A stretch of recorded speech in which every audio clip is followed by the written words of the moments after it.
That name had long been eternally branded into my soul. She was never just a forgotten fragment of time. She was my entire youth. In the second year of my severe illness, my girlfriend of 10 years suddenly vanished into thin air. When we met again, I never expected she had become a massive star. She acted in movies and even found a like-minded lover. The only thing she forgot was me. Rumor had it they fell in love on set. She fell for the cancer-stricken boy in the movie at first sight, but she could not remember that I was the real archetype of that sick boy. The boy in the movie did not survive in the end. And outside the movie, my time was running out too. The road to Lin Cherimoya's concert was heavily congested, starting a kilometer away from the stadium. Security was already maintaining order. I was squeezed into the crowd, nearly passing out several times from the lack of oxygen. Along the way, I tightly clutched the necklace in my hand. The sharp edges of the pentagram pierced my palm, barely keeping me conscious. Wow. Gu Quince is actually here. I was humming along in a low voice when the shippers next to me suddenly let out a piercing scream. The concert was drawing to a close. The final track was Lin Cherimoya's most famous love song. As she reached the chorus, Gu Quince, dressed in a crisp white suit, appeared on the giant screen, standing next to Lin Cherimoya in her white bridal gown. They absolutely stunned the entire audience. Gu Quince walked toward her with a bright smile, looking at the two of them, resembling newlyweds. My heart seized. A second later, Gu Quince got down on one knee before her and pulled a diamond ring from his pocket. A rosy blush spread across Lin Cherimoya's usually aloof face. Facing Gu Quince, her eyes were brimming with pure sweetness. She was unbelievably gentle. Her soft, tender voice echoed throughout the stadium. Lin Cherimoya, I told you. I would definitely propose to you when I made a name for myself. I have only ever loved one person in my entire life. Will you marry me? Lin Cherimoya looked at him with teary eyes, tightly covering her mouth.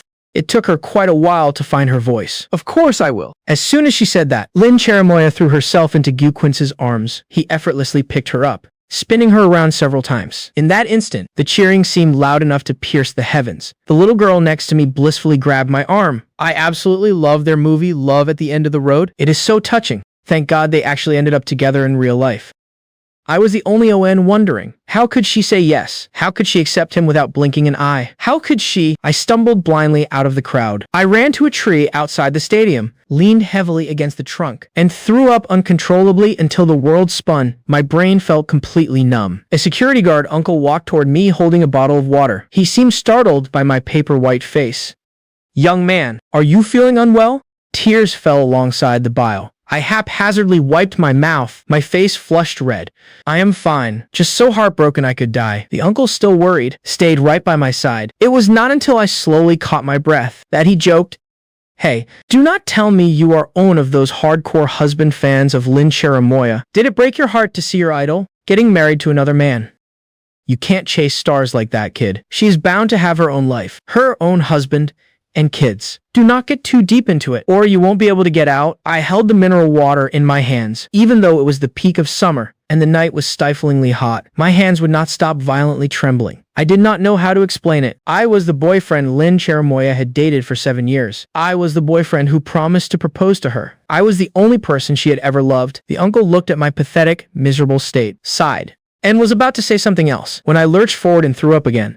But this time, what splattered across the ground was bright red blood. I did not get back to the hospital until midnight, getting out of the taxi. I looked up and saw under the dim streetlights a slender figure dressed in white. A black wheelchair sat right in front of her. I had no idea how long Lee Mangosteen had been waiting for me at the entrance. She was swiping at her phone with a nasty expression. When she saw me, she immediately locked her screen and marched aggressively toward me. We agreed on 3 hours tops. I covered for you with the director. Yeah, I presume you broke your promise again. I stared at her blankly. Maybe I looked truly terrible. Because as Lee Mangosteen stopped in front of me, she froze for a second and blurted out instinctively, Why are your eyes so red? Have you been crying? Her question gave my overwhelming sorrow an outlet. The moment I opened my mouth, my voice was unbearably hoarse. I saw Lin Cherimoya today.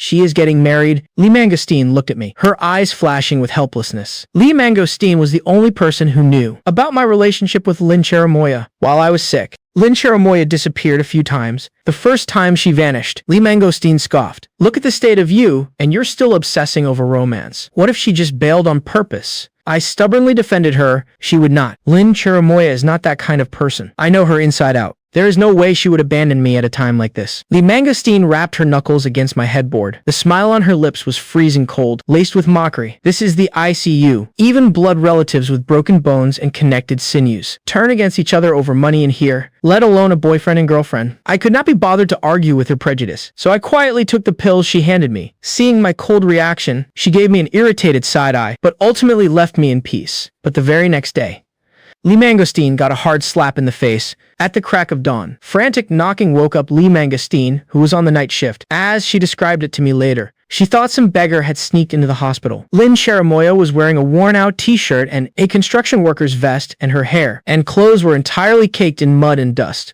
She looked somewhat bashfully at me inside the ICU and said to Lee Mangosteen, "I took on some odd jobs these past few days and managed to scrape together the medical fees. I have already paid it." As she spoke, Lynn Cherimoya pulled a few crumpled bills from her pocket. She stuttered slightly, "I still have a little pocket money. Doctor, while I'm not around, please take extra good care of my little persimmon. We absolutely won't default on the medical bills." Lee Mangosteen fell silent for a moment before stiffly squeezing out the words, "Do not worry. He is my first critical patient. I definitely won't just let him die." Later on the hospital's list of clinical trial volunteers, Lee Mangosteen spotted Lynn Cherimoya's name. By the time she rushed to the lab entrance, Lynn Cherimoya was already in line ready to draw blood. She quickly grabbed Lynn Cherimoya. "I already applied for a subsidy for ye persimmon from the charity department. You do not need to do this." Lynn Cherimoya looked up, her pupils unfocused and her lips entirely devoid of color. "The factory keeps delaying my wages. I'm scared it won't be enough." "It is enough." Lee Mangosteen unzipped Lynn Cherimoya's backpack, only to realize there was more than Owen volunteer form. It was not the first time she had done this. With a dark face, Lee Mangosteen dragged Lynn Cherimoya straight to my bed. She watched us cry in each other's arms, and then gave her a massive scolding. "He is already sick. If you collapse too, who is going to take care of him?" I cupped Lynn Cherimoya's face, gently rubbing the corners of her eyes with my thumbs, desperately wanting to wipe away the sorrow in her gaze. Half a month of continuous grueling manual labor had left her eyes completely bloodshot, but her gaze was locked firmly onto my face, her expression so intensely focused that she seemed blind to everyone but me.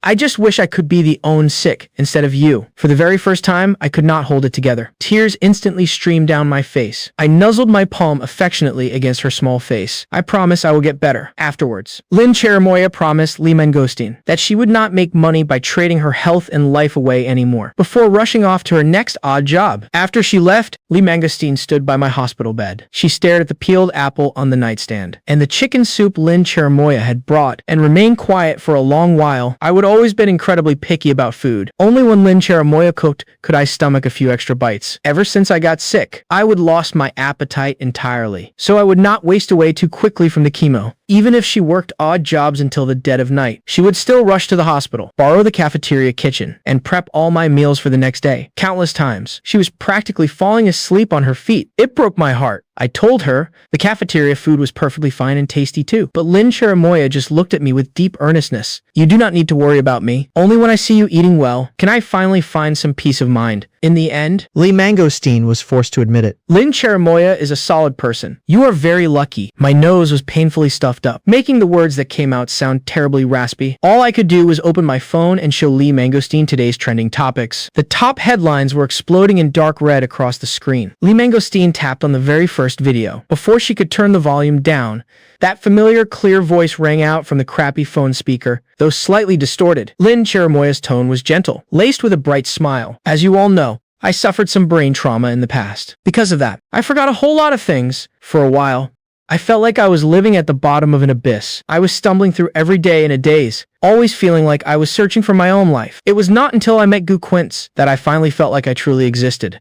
Lee Mangosteen immediately closed the Weibo app. She leaned against the window and took a deep breath. "Maybe You just got the wrong person. she is probably not the Lynn Cherimoya you used to know. Just pretend she died out there." I knew Lee Mangosteen was trying to comfort me, but how could I possibly be mistaken? On the palm of Lynn Cherimoya's hand, there was a scar, left by a machine during one of her odd jobs, and on her neck, in the exact same spot as mine, sat an identical mole. And that look in her eyes, that total devotion when she loved someone. I was so unfathomably familiar with it all. A long time passed. Suddenly, my phone started ringing. Lee Mangosteen turned to look at me. On the other end of the line was the screenwriter's voice. "Yai Persimmon, how has your health been lately?" "Thanks to you. Our movie just won an award. I am so grateful to you. The movie channel wants to shoot a special, behind-the-scenes documentary about the film.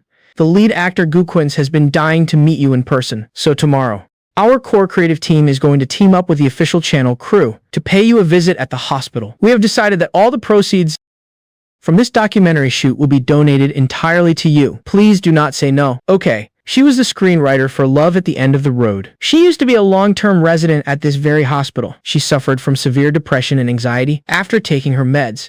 She would just sit on a bench in the garden, zoning out. Whenever I had a breakdown because I could not find Lynn Cherimoya, I would hide from Lee Mangosteen and sit in that garden for ages. Back then, I so desperately needed someone to just listen to me vent, but I never expected that she would take a tragic story about a cancer patient losing his true love and rewrite it into a nearly perfect open-ended fairy tale. And I definitely never expected that the leading lady would turn out to be Lynn Cherimoya, who had been discovered by a talent scout after losing her memory in a car crash. Fate was such a cruel, twisted joke. I bit down hard on my lower lip. My mind was reeling. Just the thought that very soon, I would be face to face with Lynn Cherimoya again, along with her future husband Gu Quince, made it feel like a knife was carving up my heart. The screenwriter on the other end was still playing the emotional card, trying her best to convince me to accept, but I was not hearing a single word she said. Yet ultimately, I let out a soft hum and hung up the phone. Both Lynn Cherimoya and I were orphans. We had always depended on each other to survive. We had never been apart for more than 3 days. Yet from the time she vanished up to the moment I saw her face on the TV screen again, 3 whole years had passed. I simply missed her way too much. The next day, I waited by the window of my hospital room. I did not know how much time had passed before I finally saw a massive crowd marching grandly into the hospital.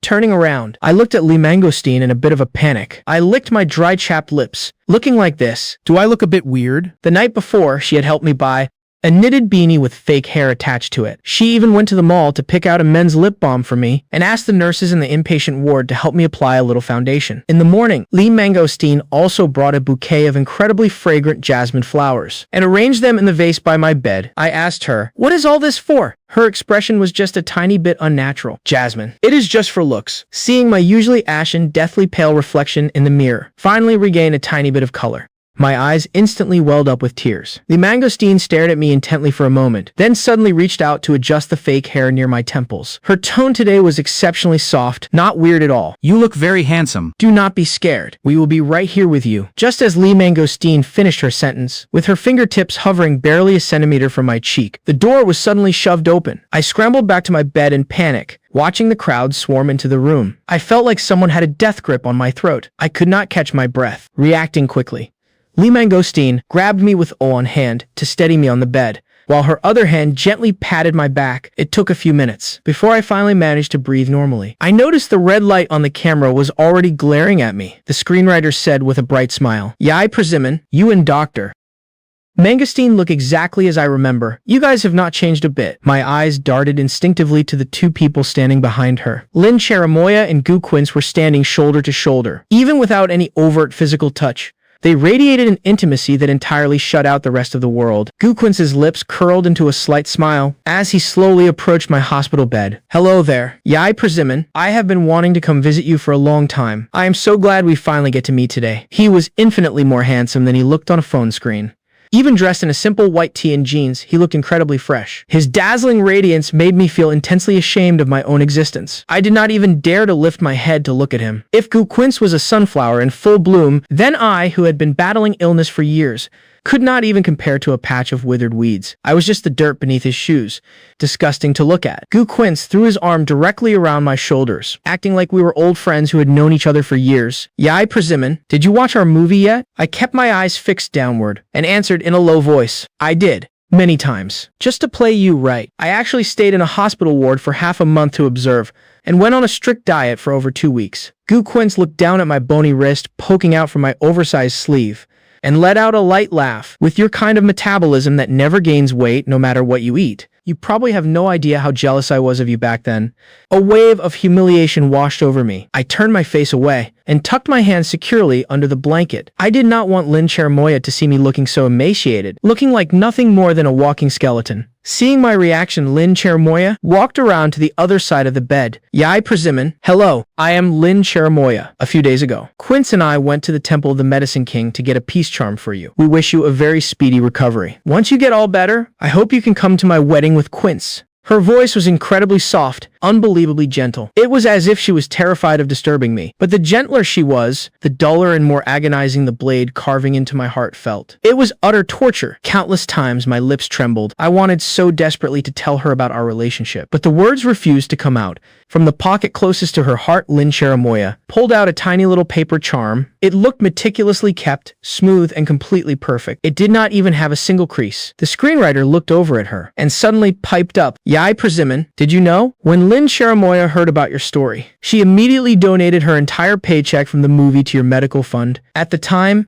she was still fighting a massive lawsuit with her old company. She was practically penniless and millions in debt. The director and I both begged her to take care of her own survival first, telling her she would have plenty of chances to help out once she got famous, but she stubbornly insisted on donating. She told us, every time she read the parts of the script about you, her heart would uncontrollably ache for you. That is how she managed to deliver such a transcendent performance. Even the director could not help but say, Lin Chermoya is an incredibly good girl. She has always been so good to me, making it even harder for me to let her go. Lin Chermoya did not deny it. She looked straight at me. You are the Owen who made my success possible. I should be the Owen thanking you. I sat there in dead silence for a few seconds. I slowly lifted my hand and took the peace charm Lin Chermoya handed to me, pressing my lips tightly together. I gently set it down on the small overbed table in front of me. It was not until I noticed her sorrowful gaze that I realized my own two hands were shaking completely out of control. Gu Quince suddenly broke the silence. Yai Persimmon, when you and Dr. Mangosteen finally tie the knot, you have got to invite us too. I did not understand what he meant. Gu Quince suddenly sighed. The moment I read this script, I was so moved I could not even handle it. So I agreed to take the role on the spot, because I deeply envy the relationship between you and Dr.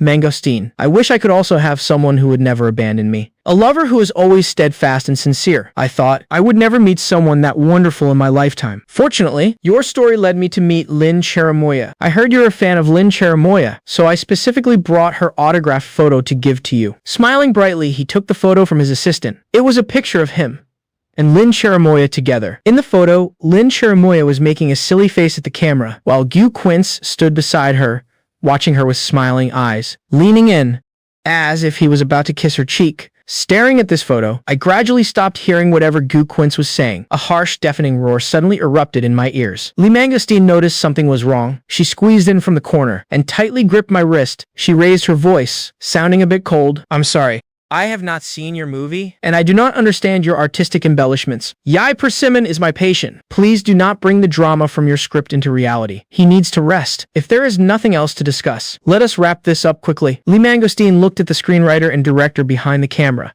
Do you have any more questions? The camera crew exchanged awkward glances. The host then proceeded to ask some standard interview questions. During this time, Lin Chermoya sat on a chair nearby, watching me intently, lost in thought. As the interview drew to a close, the host asked me if I had any unfulfilled wishes. I gathered my courage and met Lin Chermoya's eyes. Meeting the surprise in her gaze, I said softly, I would like to chat with her.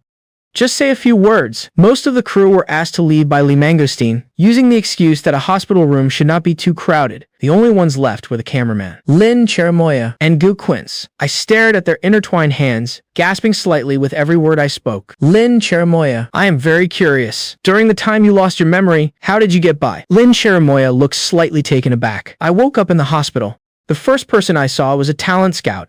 She paid my medical bills, found me a place to stay, and helped me replace my ID documents. But I could not remember what I used to do, so in my days, I just signed a contract with them. I do not know why, but back then I had only one thought in my mind. I wanted to make money, but during that time, I was pretty unlucky. I worked desperately taking on acting gigs, commercial performances, and variety shows, but I only earned $3,000 a month. It was not until I went to the company that I found out they had signed me to a 10-year contract. If I breached it, I would have to pay $20 million in damages. That period of time was simply... Lin Chermoya let out a bitter laugh, making my heart clench tightly like a nightmare. What does amnesia It feels like you're a person with no past.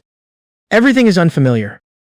Only occasionally in my dreams I would recall fragments of being in a hospital. It seemed like there was always someone calling my name. Her words instantly made my heart pound like a drum. I opened my mouth, a surge of impulse rising in my chest. Lynn Cherimoya, actually, I am... Gu Quince's eyes were fixed intensely on me. Seeing me open my mouth, he immediately cut off the words that nearly slipped from my lips. Yai Persimmon, I hear you are a fan of Cherimoya's. Seeing her achieve such success now, You must be very happy for her. right, I froze for a second and slowly nodded. Lynn Cherimoya did not notice my somewhat panicked expression. She looked as if she were immersed in her memories. It was not until Gu Quince gently hugged her that she snapped back to reality. Lynn Cherimoya tilted her head slightly to look at Gu Quince. Her gaze was gentle and deep, with restrained affection swirling in her eyes. Later, I filmed Love at the End of the Road. The director helped me find a lawyer to fight the lawsuit against my former company, and he even helped me find my biological parents. After meeting Quince, my life finally started getting lucky. Then she looked at me. Actually, I would really love to hear your story too. you and Dr. Mangosteen are not lovers, are you? My story? My throat felt a bit dry and tight. I did not know how I was supposed to tell her our story. My story has actually been completely romanticized by you guys. It is nothing worth listening to. It is just that there was once someone who loved me very, very much, and I loved her very, very much too. I loved her so incredibly much. But later, she disappeared. Lynn Cherimoya furrowed her brows slightly. Have you ever thought about looking for her? She is just like me. We were both orphans with no parents. The orphanage we grew up in shut down, and the director retired and moved out of town. Other than me, there is no one else who even remembers her. Besides, she and I were only dating. I did not have the legal right to file a missing persons report. I went to the police station so many times, but they could only pity me, tell me to stay strong, and say that I would meet someone better in the future. I lowered my head, my nose stinging. Only I knew there would never be anyone better than her. The cameraman behind the lens noticed my fluctuating emotions and spoke up to ask, You can tell us her name? We can help you look for her. I remained dead silent. The urge to confess was still there, swirling around in my throat, piercing my heart painfully like a thorn. I watched Gu Quince wrap his arm around Lynn Cherimoya's waist, while Lynn Cherimoya wore a serene, peaceful smile. That was the most genuine happiness transcending any acting skills. Gu Quince interrupted at exactly the right moment to put a stop to it. Right. All right. Let us just forget about the past. From now on, there is nothing left but happiness. Cherimoya, I will stay by your side forever. Yai Persimmon, I hope you recover your health soon. If there is anything you need, you can tell my assistant. I will help you. He turned to me and smiled. We are getting married very soon. It is because of your story that we were able to meet each other. Could you give your blessing to me and Cherimoya? Gu Quince's words forced me to crush everything I wanted to say into pieces and swallow it all down. Meeting Lynn Cherimoya's concerned gaze, I gasped for air several times before slowly speaking. I wish you both. I forcefully suppressed the wave after wave of suffocation, sweeping from my heart to my brain. It took every ounce of my strength to make a sound. I wish you peace and joy for the rest of your days. May all your wishes come true. I loved Lynn Cherimoya. How could I possibly utter words wishing her a loving and happy life with another man? After they left, I realized my mouth was entirely filled with the taste of rust. While I was speaking just moments ago, I had been so tense that I bit through my own tongue. Lee Mangosteen walked in from outside the ward. She looked at me, a small shadow hidden in her eyes. Why did not you just tell her directly? I buried my face in the blankets. Being with me would only drag Lynn Cherimoya down. She finally has a bright, dazzling future. I can't be selfish enough to drag her back into the abyss. As long as she is happy, that is enough for me. Ever since that interview, I watched Lynn Cherimoya's stage performances and TV shows day and night. My health deteriorated rapidly by the day, left with no other choice. Every night at 10 p.m., Lee Mangosteen would come to my room to confiscate my phone. Even so, I would suffer from insomnia until dawn numerous times. After running my tests, Lee Mangosteen frowned and took my medical reports to consult the senior doctors in her department and her mentors. The nurse who came to change my dressings looked like she wanted to say something but held back. Before leaving, she placed a handful of washed cherries on my nightstand. I asked, "What is wrong with Lee Mangosteen? Why is not she here?" She would calmly tell me that everything was fine and that I should not worry. For the next few nights, the lights in Lee Mangosteen's office stayed on until dawn.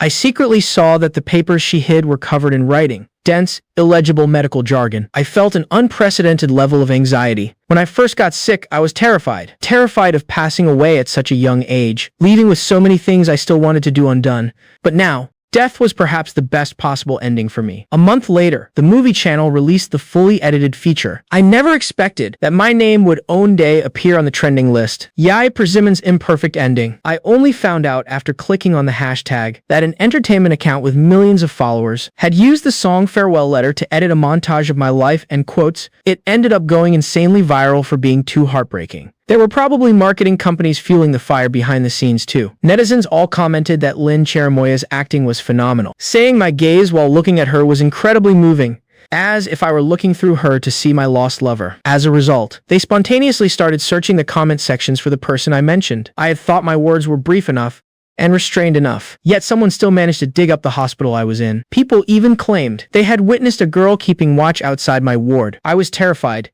Their curiosity would shatter my current peace, and even more terrified that Lynn Cherimoya would find out the truth. If she knew, she would probably feel guilty toward me for the rest of her life. But I was going to die soon anyway. I did not want to make her sacrifice the rest of her life for me. Therefore, I registered an account and left a comment under the movie channel's post, urging everyone to stop looking for who that person was. I said I no longer wanted to know and did not care anymore. I just hoped people would not waste public resources on me. But my words only fueled even deeper sympathy from the netizens. Finally, photos were uploaded to the internet. It was a blurry photo of a back and a side profile in a hospital corridor. It was a blurry view of a back profile in the hospital corridor and a night shift nurse from our hospital posting an emotional rant on her burner Weibo account. I have seen people in these hospital hallways abandon their critically ill partners without a second glance. But I have also seen someone guarding her boyfriend's bedside late at night, never leaving for even a second. I will always shed tears for genuine love. Some people noticed that the back profile looked familiar, as if they had seen it somewhere before. They endlessly compared the silhouettes, dug for details, and followed the breadcrumbs. Finally, in the official stills of love at the end of the road, they found a shot of Lynn Cherimoya's back as she stood in a hospital corridor. It looked somewhat familiar. Then they realized the young girl's facial silhouette was shockingly identical to Lynn Cherimoya's.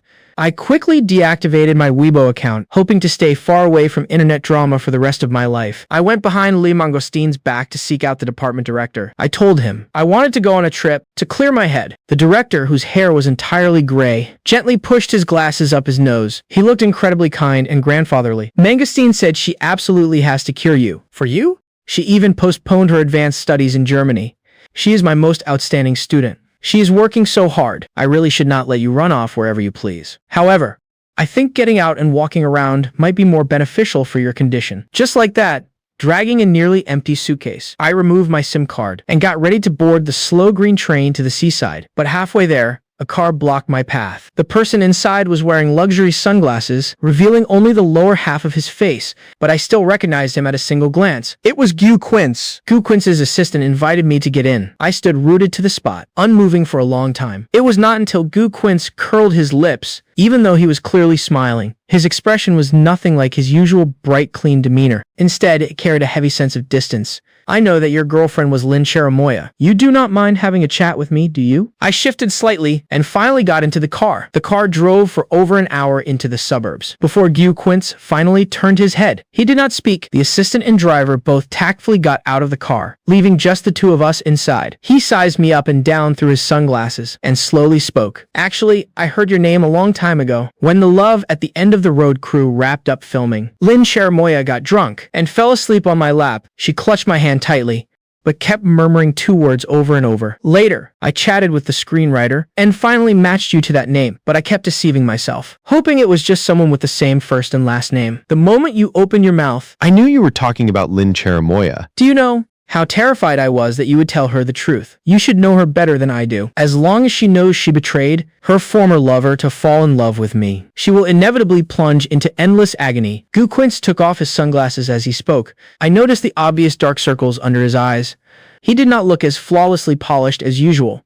When I first met Lynn Cherimoya, she suffered from severe insomnia. On set, she was often frighteningly quiet. She would not speak to anyone. Only when talking about music would she smile a little and say a few more words. I know, I do not understand music, and I do not understand her, but I was willing to walk toward her. I know she loves me because I played your role, which reminded her of you. But my love for her was never falling in love on set like the fans say. I have never loved anyone this seriously before. I feel that. My love for Lynn Cherimoya is no less than yours. As Gu Quince said those last words, his voice rose due to his emotional agitation. He was so hysterical. his voice like a sharp blade, every syllable stinging me painfully. I looked at him quietly. I felt dizzy, and my temples throbbed as if they were being punched. Struck by blow after blow, I had secretly lurked in Lin Cherimoya and Gu Quince's shipper super topic. Among the featured posts was a highly liked, lengthy Weibo thread. The poster wrote with exquisite detail, emotionally recounting the immense love Gu Quince had poured into Lin Cherimoya. When the two first met, Lin Cherimoya was still an absolute nobody, while Gu Quince was already a massive trending star. He had not feared his career being ruined. He fearlessly went public with their relationship. He even paid off Lin Cherimoya's contract penalty, and was mocked as love brain for a very long time. It was not until Lin Cherimoya skyrocketed to fame through Love at the End of the Road, and her self-composed songs blew up all over the internet, that her status far surpassed Gu Quince's, but the two never drifted apart due to their busy careers. The proposal at the concert was Lin Cherimoya's ultimate answer to this relationship. They gave each other absolute security, proving the strength of their love in the muddy waters of the entertainment industry.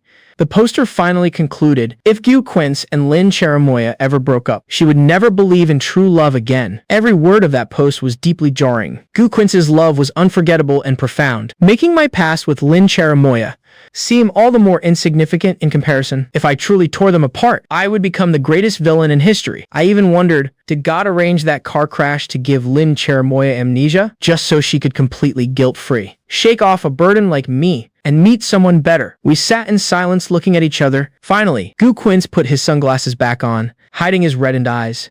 Everything that is happening online, I have already paid people to suppress it. Lin Cherimoya has been busy filming on set lately and does not know about any of this yet. But if you want to reveal your past with Lin Cherimoya, I can't stop you, and I won't do anything illegal. From the way you looked at Lin Cherimoya that day, I know you still love her.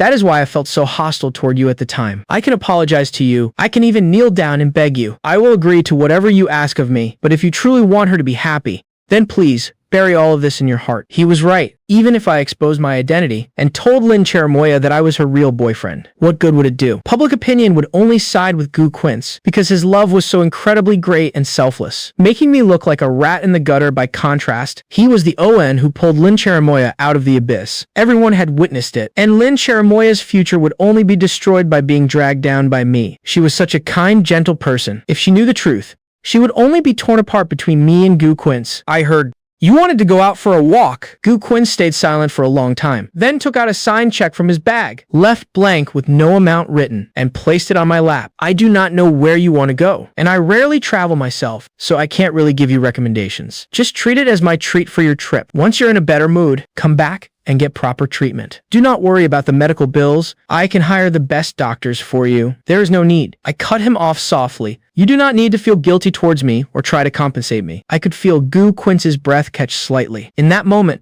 he probably felt completely hopeless. But I wearily leaned back against the seat, closed my eyes, and felt drained of all energy. I just wanted to get a good sleep. Several times, Gu Quince hovered his fingertips in front of my nose, as if afraid I had died, feeling my faint breaths. He finally let out a sigh of relief. A long time passed. I finally twitched my fingers. "Could you have someone take me for a drive? There's a place I absolutely have to go." As the car slowly drove into the village, it was already late afternoon. The sunset dyed the horizon crimson. The twilight coated the distant mountains in a trim of gold. Seeing me walk away without a backward glance, Gu Quince hesitated for a few seconds, wanting to follow me inside. I suddenly turned my head, looked at him, and smiled. "Do not worry. I won't commit suicide. There is no reason to."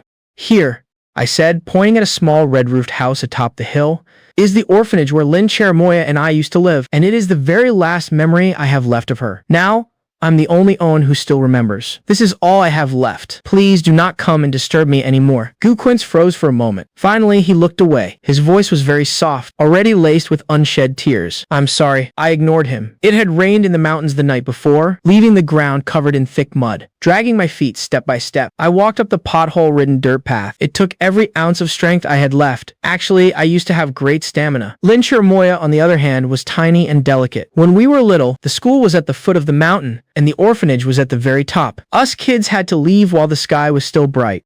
By the time we made it back to the orphanage, it would already be late at night. Every time we reached halfway up the mountain, Lin Cherimoya would whine and beg me to carry her up on my back. I would always smile, squat down in front of her, and slowly carry her all the way back to the orphanage. Day after day, year after year, I thought that with my current stamina, I would collapse on the ground after climbing just 20 meters. But surprisingly held together by sheer willpower, I ultimately crawled my way to the top, practically on my hands and knees. The orphanage had long been abandoned. The lock on the main gate was entirely rusted shut. It snapped open with a gentle tug. I pushed the gate open and went in. Following my memories, I walked through the first floor corridor and slowly made my way up to the attic. Pinned in the corner of the attic was still my childhood drawing. The drawing showed a big house with two stick figures standing in front of the door. I came to the orphanage when I was very little. Granny Director told me that when she found me, my whole body was bright red, covered entirely in burn marks. They had no choice but to treat me with traditional Chinese medicine for years. It was not until I reached middle school that the scars slowly began to fade. But by then, I was already way past the prime age for adoption. Lin Cherimoya, however, was different. Every time adoptions opened up, she would go and hide. She did it just to stay by my side. But as our friends were adopted away, own by own, she would hide alone in this attic and cry. She never understood why. Other kids all got to have mommies and daddies and have homes, while we had absolutely nothing. Every time I would find her, Hook my pinky with hers. and promise her that I would make lots of money in the future, buy her a giant house, and give her a home that belongs solely to the two of us. I traced the drawing with my fingers and slowly crouched down. My tears washed away the thick layer of dust on it. My first home with Lin Cherimoya was a 30 square meter rented apartment. It was not big, but it was incredibly warm and cozy. Every day when I came home from work, passing by the window of the first floor kitchen, I could always smell the delicious aroma of home-cooked food. Lin Cherimoya would be right there waiting for me. We had known each other for 20 years and were together for 7. We had been working so tirelessly for our future. We saved every single penny we earned together. When we finally saved our first 100,000, I used the extra cash I made delivering takeout at night to buy a diamond ring. Inside that 30 square meter apartment, under the moonlight and the dim room lights, I proposed to her. Cherimoya, my work is finally picking up a bit. We will be able to buy our own house very soon. Just give me ON more year. Okay, I promise I will marry you when I finally make a name for myself. She stared at the ring on her ring finger. Even though the diamond was so small you could barely see any sparkle, it shone brilliantly at the very bottom of my heart. Lin Cherimoya was so thrilled, her eyes turned red, and her cheeks flushed pink. She nodded with almost zero hesitation, as tears spilled down her face. I thought I would remember that beautiful scene until the day I died. I really thought that after 25 years of hardship, my suffering was finally going to bear sweet fruit. But not long after that, because my academic qualifications were not high enough, I was laid off by my company. I had barely finished packing up my belongings when I fainted right there on the floor. I was diagnosed with cancer. Even though it was not terminal yet, the astronomical medical bills still completely crushed us to take care of me. Lin Cherimoya quit the music job she truly loved and took on 3 manual odd jobs a day instead. I suddenly recalled a certain night from a long time ago. Lin Cherimoya was lying in my arms, jokingly telling me about how a producer at the studio said she had a gorgeous vocal tone and great looks, so she should maybe give being an idol a try. She rejected him, claiming she did not like the entertainment industry. However, seeing how dazzling Lin Cherimoya was on stage now, and how effortlessly she commanded it, I finally realized, maybe, within that little smile on her lips back then, hid so much more regret and helplessness. It turned out that from that early on, I was already dragging Lin Cherimoya down. Thankfully, she had now reunited with her biological parents from an intellectual, well-off family. She found a young, handsome lover. She had a massive legion of fans who loved and supported her. She had a future entirely her own. Thankfully, Lin Cherimoya had ultimately walked onto her rightful path. Our paths were never meant to cross in the first place. I started laughing out of nowhere. I laughed and laughed until my tears completely soaked the crumpled flower in my hand. It was not until the sky was almost light that I made it back to the city. I did not know how long Lee Mangosteen had waited for me this time. When I got back, she was still standing at the hospital entrance waiting for me. Standing under the streetlight, Lee Mangosteen was still wearing the same white shirt. I saw her 2 days ago. Her sleeves were rolled up, her hair slightly messy, partially obscuring her delicate features. She looked a bit miserable and bedraggled. I remembered she came from a very wealthy family and was a total germaphobe. I had never seen her wear the same piece of clothing twice. Seeing me, her eyes flickered. She looked like she wanted to say something but stopped herself. Ultimately, she just asked faintly, "Did not you say you were going on a trip to clear your head? Why are you back so soon? You left your phone on your bed? Someone called you." I took the phone and looked at the number on the screen. It was not saved in my contacts, but there was a text message. "Hello, this is Lin Cherimoya. I am so sorry for bothering you out of the blue. I thought about it for a long time, and I still really want to help you find the person you talked about. Love at the end of the road is, to me, an incredibly important piece of work in my life. Maybe it is because I'm still not mature enough to let it go, but I genuinely hope that just like the fulfilled wishes in the movie, you outside the movie can get your wish fulfilled too. If you are willing, you can call me. This is my private number. This phone number was no longer the Owen Lynn Cherimoya used to use, most likely after she lost her id in the car crash. She had to get all new numbers reissued. I still remember, that old number was specially chosen as a matching couple's number. I stared at the words on the screen. Even though they were just system-generated white letters on a black background, yet I could almost hear Lynn Cherimoya repeatedly weighing her words, as if I could hear Lynn Cherimoya endlessly debating with herself, truly feeling as if I could hear Lynn Cherimoya carefully considering. I swear, I could hear Lynn Cherimoya turning the words over and over. It was as if I could hear Lynn Cherimoya constantly hesitating, definitely feeling like I could hear Lynn Cherimoya agonizing over it, speaking so cautiously, murmuring to me in that soft, gentle voice. My eyes burned intensely. Instinctively, I dialed the number back. Fortunately, it rang for a long time, but no one picked up. My heart, which had leaped into my throat, finally plummeted back down. Lee Mangosteen looked at me. She gently shook her head, grabbed my wrist, and pulled me toward the hospital ward. She rarely ever talked this much. There is a medical team in America, specifically researching your exact type of illness. They have made a massive breakthrough. There are already successfully cured cases. Next week, my mentor and I are heading over there for an academic exchange. It won't be long now. I will be able to cure you. Once you're completely cured, I will finally be able to wholeheartedly. Lee Mangosteen's voice became a bit blurry. I stared at the flickering lights above her head and could clearly hear the relief and joy in her tone. I do not know why, but I wanted to tug at the corners of my lips and smile too. But the previous night seemed to have drained every last ounce of my strength. Gradually, I could not hear Lee Mangosteen's voice anymore. Her footsteps faltered. She turned her head to look back at me. Her eyes were suddenly filled with absolute terror and panic. It was the very first time I had ever seen Lee Mangosteen lose control like this. Looking down, the blood pouring from my nose had already dyed the front of my shirt completely red. Half supported and half carried by Lee Mangosteen, I was hoisted onto a stretcher. She and several nurses rushed me straight into the resuscitation room. They moved so fast it made my head violently spin. Lee Mangosteen fiercely gripped my hand, growling low by my ear. "Yai Persimmon, I absolutely forbid you from falling asleep right now." I felt slightly bewildered. I did not sleep the night before last. I went mountain climbing. I was so incredibly tired. Suddenly, I lifted my eyes and stared at her intently. I asked Lee Mangosteen, Tell me, "Am I about to die?" Lee Mangosteen blocked the morning sunlight gradually brightening outside the window, so much so that I could not quite see her face clearly. It seemed her eyes had instantly reddened. Bullshit. She had always been perfectly calm and composed. It was the first time I had ever seen her look like this. The very first time I heard her swear. She had always been exceptionally good to me. Sometimes so good, it did not even seem like a doctor treating a patient. I wanted to smile at Lee Mangosteen. I wanted to ask if she harbored some special kind of feelings for me. But then I felt the disparity between us was just way too massive. She probably just pitied me because I was pathetic. I felt like I was already completely slipping away. Even just blinking my eyes made me feel overwhelmingly exhausted in a blurry trance. Lee Mangosteen was still saying something. My phone's ringtone was also blaring near my ear, but why was it that, gradually, I could not hear a single thing anymore? By the time Lynn Cherimoya finished her all-night shoot, it was already dawn. The exact moment she laid eyes on the missed call on her phone, she instinctively zeroed in on the number right above Gu Quince's. It was Yi Persimmons. Without a second thought, Lynn Cherimoya dialed it right back immediately. But 2 or 3 times in a row, the call would not connect.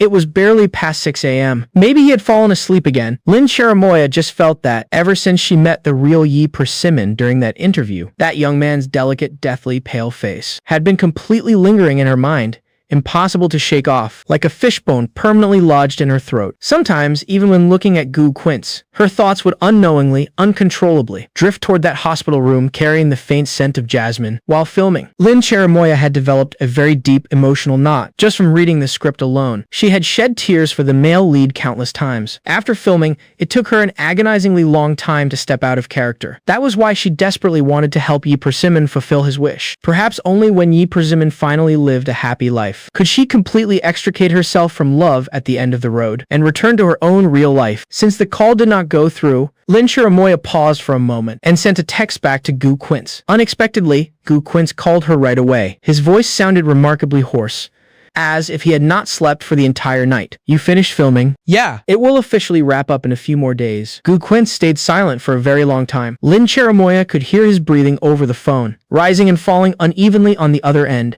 She almost thought the signal was just bad. Finally, Gu Quince's voice carried a faint, almost imperceptible tremble. Lin Cherimoya, I want to ask you a question. Are you with me?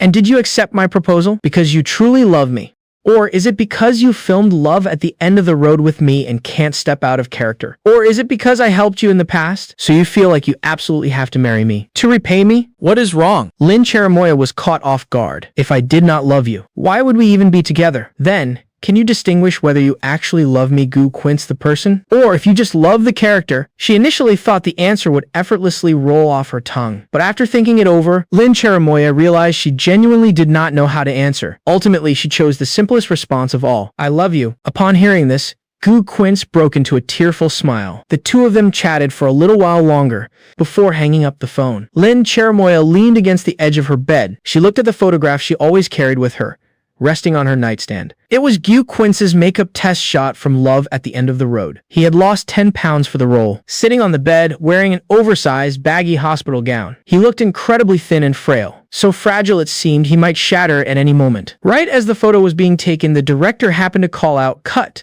Gu Quince had turned his head and locked eyes with her. That exact moment was perfectly captured on camera. After that makeup test shot was done, the very first scene they filmed was the male lead about to be rolled into the operating room, facing the imminent possibility of being separated by life and death forever. Lin Cherimoya had held the then unfamiliar Gu Quince, crying until she was completely breathless. It was not until the director yelled, "Cut," and stepped forward to comfort her, that the two of them finally separated. Ever since that day, whenever Lin Cherimoya saw Gu Quince, she would feel a very special, overwhelmingly intense emotion in her chest. It was as if she was constantly terrified he might leave at any moment. So much so that even after filming Wrapped, Lin Cherimoya kept thinking about him constantly. Lin Cherimoya looked at the photo. Her fingertips gently covered Gu Quince's face. She felt a wave of self-blame. Ever since she joined this current production and got super busy, Gu Quince had been acting incredibly insecure from time to time. She thought that once filming wrapped up, she absolutely had to spend quality time with him. After a little while, Lin Cherimoya turned off the lights and tossed and turned in her bed. Even though her body was physically exhausted, she simply could not fall asleep. It felt like there was a string wound painfully tight inside her heart. She remembered the dark period of depression and anxiety from a long time ago, and a sleep app she used to use back then. After re-downloading it, Lin Cherimoya searched for white noise to aid her sleep, but she accidentally clicked on the app's sleep recording files. It was a voice recording from 3 years ago. In the recording, her voice was laced with thick, choking sobs,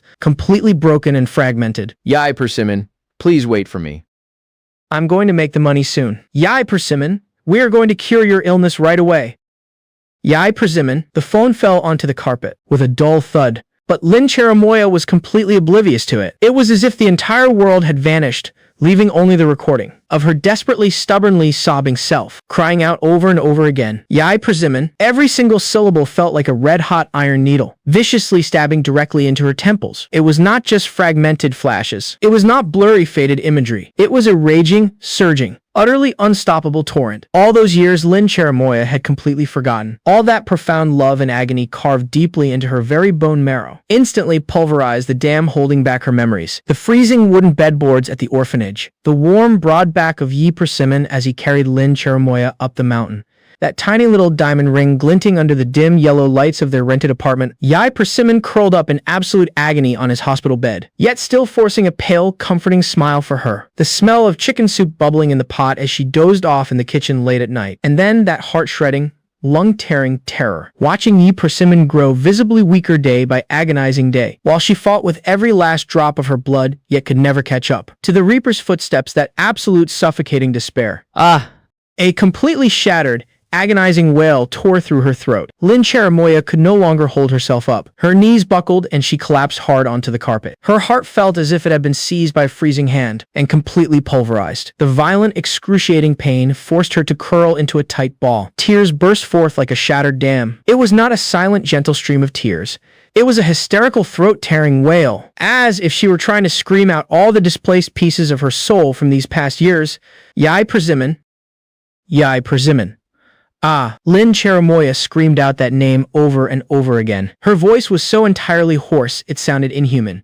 That pale, emaciated figure lying in the hospital room, the own whose gaze toward her was brimming with a heavy, suffocating sorrow that she had not been able to comprehend at the time. It turned out that was never the gaze of a simple fan. That was the final parting gaze of her own true love. She was the ON who had completely lost him. She was the ON who exactly when he needed her the absolute most, had forgotten him down to the very last speck. The sheer magnitude of her guilt, mixed with the agonizingly sharp pain of regaining what was lost, almost tore her entirely apart. Lin Cherimoya thought back to Gyu Quince's proposal, and the sight of his back as he desperately fled through the crowd. She remembered his violently trembling hands as he accepted the peace charm. She remembered when he asked her what amnesia felt like.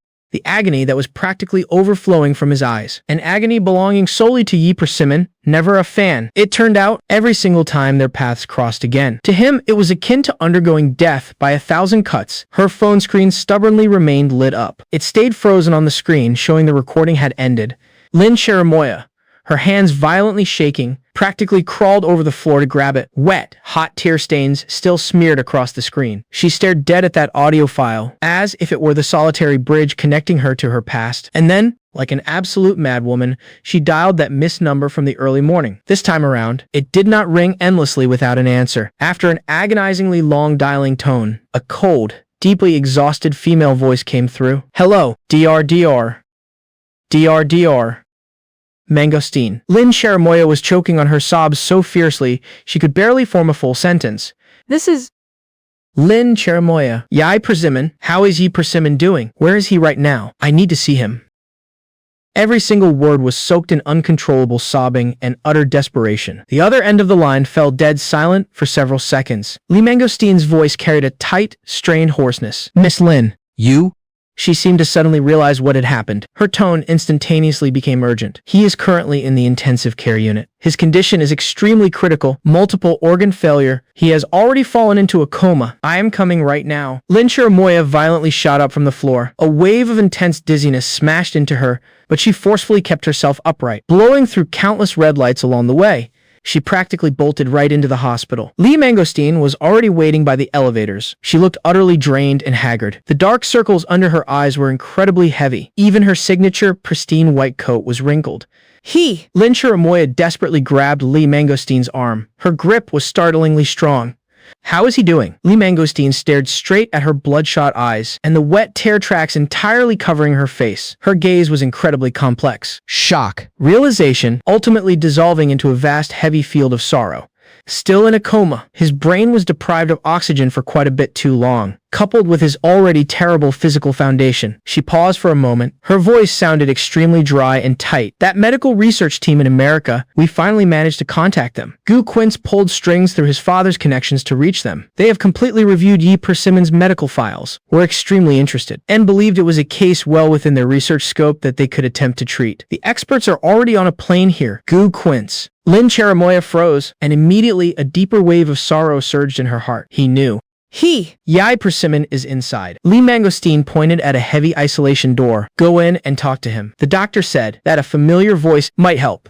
She looked at Lin Cherimoya, her eyes filled with a desperate all-or-nothing plea. "Call out to him. Call him in the way you guys are most familiar with. Do not give up." She took a deep breath and nodded forcefully. After disinfecting and changing into a sterile suit, every step she took felt unbelievably heavy. Pushing the door open, the strong smell of disinfectant and the rhythmic beeping of machines rushed at her face. The person on the hospital bed was covered in tubes. His face was as ashen and lifeless as a scrap of paper. The rise and fall of his chest was so faint it was almost invisible. Only the jumping lines on the ECG monitor proved the sheer tenacity of his life. Her tears instantly welled up again. This was her Yi Persimmon, the boy who used to carry her on his back for miles, along mountain paths without ever complaining of being tired. The man who, under the moonlight in their rented apartment, clumsily yet earnestly slipped a ring onto her finger and promised her a future. She walked softly to the bedside and carefully held his freezing cold hand. The feeling of his prominent bony joints twisted Lin Cherimoya's heart like a knife. She pressed his hand against her tear-soaked cheek,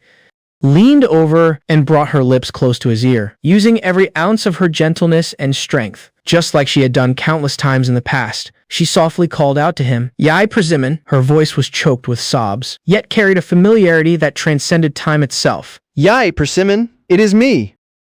"Cherimoya." I'm back. Chaos. Boundless, infinite chaos.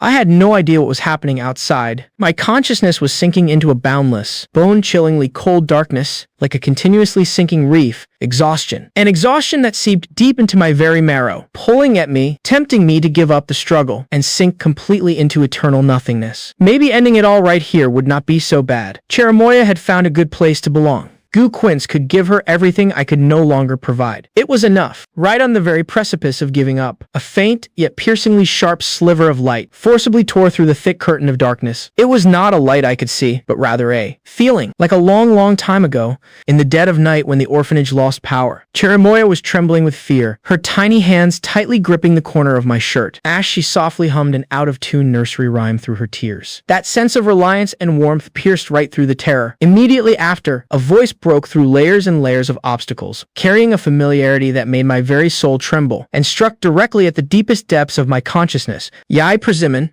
Who is it? This voice. I could not be any more familiar with it. It was the voice of the girl who was etched into my very existence. Yai, Persimmon, it is me. Cherimoya. I'm back. Cherimoya. It was her voice.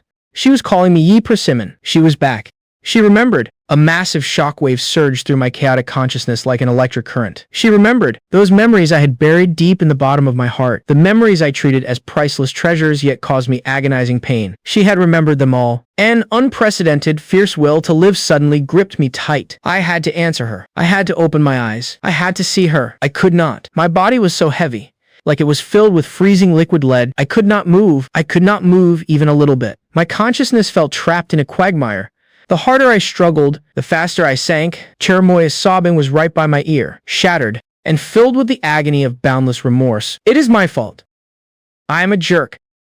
I am the Owen who forgot you. Yai Persimmon, I'm so sorry. Those muddy little paths we had walked down together, the faint glimmer of the tiny diamond on her finger under the dim yellow light, her desperate recorded prayers outside the ECU. Countless fragments of images flooded into my mind. She really had remembered everything. Yai Persimmon, wake up.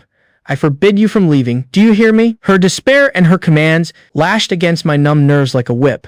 Pain, a sharp, very real pain radiated from every bone and limb in my body. It was not empty chaos anymore. It was my body sending out signals. My heart was slamming heavily inside my chest. My lungs were screaming for air. I absolutely had to wake up. Right at that moment, another voice joined in, deep, suppressed, and carrying a terrifying sense of restraint and struggle. Cherimoya, do not do this. It was Gu Quince. He stood a few steps away. He did not step forward to forcefully pull Cherimoya away, even though the knuckles of his tightly clenched fists were completely white, and the veins on the back of his hands were bulging, betraying the soul-tearing agony inside him. His handsome face had lost all of its radiant color. His lips were pressed into a pale, thin line. Stormy waves churned in the depths of his eyes, resentment, desperate agony, and a kind of profound sense of powerlessness. His gaze was locked dead onto Cherimoya's trembling back, as if trying to engrave her silhouette into his very bones, while simultaneously silently questioning why fate had to be so exceptionally cruel. I remember everything, Quince. Cherimoya lifted her head. Her eyes were blurry with tears, yet she looked at him with striking clarity. Every single word felt like a knife plunging straight into Gu Quince's heart. He is Yi Persimmon. He is my Yi Persimmon. The man I have loved for 10 years. The man who waited for me for 10 years. The lover whom I ended up losing entirely. My entire life before you appeared was all about him. That blurry silhouette in my dreams was him. That feeling my subconscious desperately tried to hold on to was him. All the heartache I felt while acting in that movie was entirely because of him. Gu Quince's body swayed violently, as if he had been brutally struck by an invisible sledgehammer. The very last glimmer of light in his eyes completely died out, replaced by an absolute, nearly shattered sense of desolation. He squeezed his eyes shut, his jawline tensed so hard it looked like it might snap, as if he were battling a flood of emotions about to break the dam inside him, fighting the primal instinct to recklessly snatch her back at any cost. Time seemed to freeze for an eternity. Incredibly slowly, and with agonizing difficulty, Gu Quince loosened his clenched fists. He took a deep, shuddering breath. The sound of his inhale was as heavy as if he were carrying a 1,000-pound boulder. He opened his eyes, and with a look of almost tragic heroism, he stared deeply at Yi Persimmon lying on the bed. In that gaze there was pain, there was bitterness, but it ultimately settled into a pure, heavy act of letting go. He then turned toward Lee Mangosteen, and with a hoarse voice carrying a desperate, all-or-nothing resolve, he roared, Doctor, no matter what resources are needed, no matter what connections have to be used, please save him. All the expenses, I will bear them entirely. Do it now, immediately. After roaring those words, he looked as if he had completely drained every ounce of his strength. He staggered a step backward and slumped heavily against the freezing cold wall. He closed his eyes tightly. His entire being radiated a massive, silent aura of grief and utter isolation. He knew he had completely bowed out of this love story that he once believed belonged to him. Gu Quince's full-throated roar of "save him" was like a massive boulder thrown into stagnant water, stirring up immense waves within my chaotic consciousness. Cherimoya's crying, her calls for me, the warmth radiating from the palm of her hand, the humming of the medical machines, all the sounds and sensations instantly became exceptionally clear. I cannot die. For the tears Cherimoya shed remembering me, and for Gu Quince's heavy yet incredibly precious decision to let go. A powerful surge of strength braced me, fighting against the immense crushing weight of my eyelids. Little by little, a sliver of a gap, blinding white light poured in. My throat was so parched it felt like it had been scrubbed with sandpaper. Using every last remaining drop of energy in my body, I finally squeezed out a sound so faint it was barely audible. Cherimoya. The person slumped by the bed violently jolted. She snapped her head up, through her tear-blurred vision. Lin Cherimoya met a pair of eyes that had just struggled open, eyes still heavily laden with the exhaustion of severe illness. Yet, unfathomably familiar, staring at her with absolute unwavering focus. Time seemed to completely stand still in this very moment. Sunlight filtered through the gaps in the blinds, casting warm, dappled spots of light across the spotless floor. The air was filled with the faint, reassuring scent of disinfectant, and a barely perceptible, refreshing trace of jasmine on the windowsill. A few pure white flowers swayed gently in the breeze. The hospital room was exceptionally quiet. There was only the soft rustle of pages turning. I leaned against the propped-up hospital bed, although my face still carried the pallor of someone newly recovered from a major illness. The terrifying aura of death had vanished entirely from my brow. In its place was a long-lost sense of tranquility. The music theory book in my hands was quite thick, but looking at those familiar symbols filled my heart with a grounded, comforting sense of security. The door was gently pushed open. Cherimoya walked in, carrying an insulated thermos. Today, she was wearing a simple cream-colored dress. Her hair was loosely tied up. Her bare makeup-free face wore a gentle smile, bathed entirely in the sunlight. She looked like a serene painting, studying hard again. She walked over to the bed, leaned down naturally, and pressed a soft kiss, carrying the scent of jasmine onto my forehead. "Dr. Mangosteen said, you have to balance rest and work during your recovery." Her voice brushed across my heart like a feather. I put the book down and held her hand. My thumb habitually stroked that familiar, faint scar on her palm. My smile was incredibly gentle. My bones are getting lazy from lying in bed so long. Reading helps keep my brain active. Besides, I looked at her with sparkling eyes, adding a teasing tone. I need to quickly catch up on my studies. Otherwise, how am I going to communicate with the great musician, Imslin? Cherimoya shot me a playful glare, but two bright red blushes flew across her cheeks. She opened the thermos, and the rich aroma of chicken soup instantly filled the small room. Hurry. Taste it. I stewed it all morning. I promise this time it is neither too salty nor too bland. She carefully scooped up a spoonful, blew on it softly, and brought it right to my lips. I obediently drank it, but my eyes remained completely glued to her face, as if I could never get enough of looking at her. "It is really delicious," I said genuinely. The warmth of the chicken soup seemed to soothe me all the way to the bottom of my heart. There was another knock on the ward door. Lee Mangosteen walked in wearing a perfectly ironed white coat, holding a medical report in her hands. Her face bore an unmistakable expression of relief and joy. "Yai Persimmon, your latest full-body examination report is out." She handed the report to me. "All the key indicators are within normal ranges. The tumor markers continue to show negative. The American team has also confirmed it remotely. Moving forward, you only need regular checkups and to keep up with your rehab. You are officially clinically cured." "Really?" Cherimoya cried out in delighted surprise. Her eyes instantly turned red. She gripped my hand tightly, with such force that I could feel the sheer ecstasy exploding in her heart. I stared at the numbers and symbols on the report. That represented total health. That massive mountain known as a terminal illness, which had crushed my heart for so long and had practically become a part of my very existence, had finally completely collapsed. I took a very deep breath and looked up at Lee Mangosteen. My eyes were overflowing with an indescribable sense of gratitude. Dr. Mangosteen, thank you so much." And that name reached the tip of my tongue, carrying a heavy, incredibly complicated weight. Gu Quince. At the mention of his name, a momentary silence fell over the hospital room. Not long after my surgery was successful and I transitioned to rehab, Gu Quince had proactively asked Cherimoya out for a deep conversation. He honestly confessed his past fears and reluctance, but ultimately chose to let go completely and offered his most sincere blessings. Not only did he fulfill his promise by facilitating the American medical team's all-out rescue efforts, he also anonymously covered a massive portion of the absolutely astronomical medical bills. After that, he quietly moved far away overseas to throw himself into studying behind-the-scenes film production. This act of letting go was incredibly heavy and incredibly honorable. Carrying a man's ultimate pride alongside his deepest pain, Lee Mangosteen smiled and patted my shoulder understandingly. It is all in the past now. Now, just fully enjoy your new lease on life. Her gaze swept over those few fresh, pristine white jasmine flowers on the windowsill, and then landed on Cherimoya. Her eyes were gentle yet deeply solemn. Cherimoya, take good care of him? He is a true warrior. Cherimoya nodded forcefully. Her tears finally could not be held back and fell freely. It was the pure, unadulterated joy of having every single burden lifted off her shoulders. After Lee Mangosteen left, only the two of us remained in the warm sunlight. A gentle breeze blew past, carrying the faint, delicate fragrance of the jasmine on the sill. I watched Cherimoya lower her head to carefully wipe a drop of soup from the corner of my mouth. The sunlight danced upon her long eyelashes, condensing into tiny, glowing halos. It also illuminated the still wet tear tracks at the corners of her eyes. A wave of profound tenderness washed over my heart, along with an indescribable stirring and a powerful urge born of regaining what was lost, to seize eternity tightly in my hands. I gently held her hand back, signaling for her to stop. Cherimoya looked up at me in confusion. My reflection was clear in her bright, pristine eyes. My gaze was soft, yet incredibly steadfast, as if it had traveled straight through the tunnel of time, back to that hazy moonlight.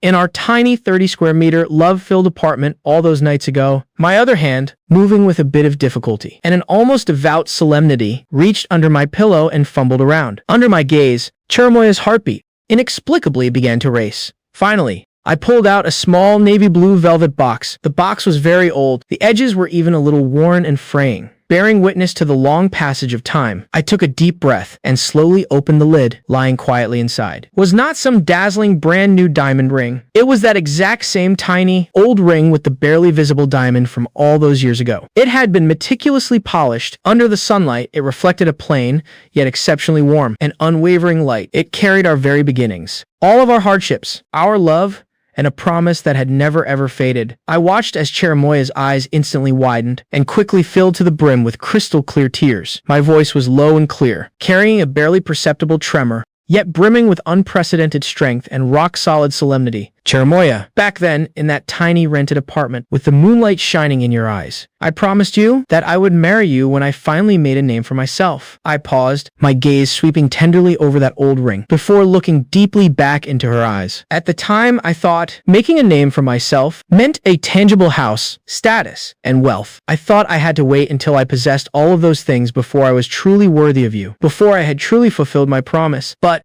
I was wrong. Having escaped death and surviving all of this, I have finally come to truly understand. My greatest achievement in this entire lifetime is no material possession. I slowly picked up the old ring. It twinkled at my fingertips with a plain yet eternal light. It is simply being alive. It is being able to stand here completely healthy. It is that after suffering countless hardships, I am finally able to slip this ring onto your finger with my own hands once more. To be able to ask you personally, word by word, I asked with absolute clarity, Cherimoya, will you still marry me? Cherimoya's tears spilled out furiously, instantly blurring her vision, and blurring the ring's humble sparkle. But it allowed that bone-deep love and the wild ecstasy of regaining what was lost to transmit to me with crystal clarity, without a single trace of hesitation, without a moment of doubt. She forcefully, heavily nodded her head. I will. Yai Persimmon, I have always been willing, no matter how many storms lie ahead in our future. This time, we will never be separated again. My hand tightly enveloped her slightly cool fingers, feeling the very real, tangible presence of that tiny ring resting in the palm of my hand. The future may still hold challenges, But right now, in this moment, as we tightly hold each other's hands, our hearts are completely filled with our newly recovered treasure. There is nothing left in this world that can ever tear us apart. End of the story.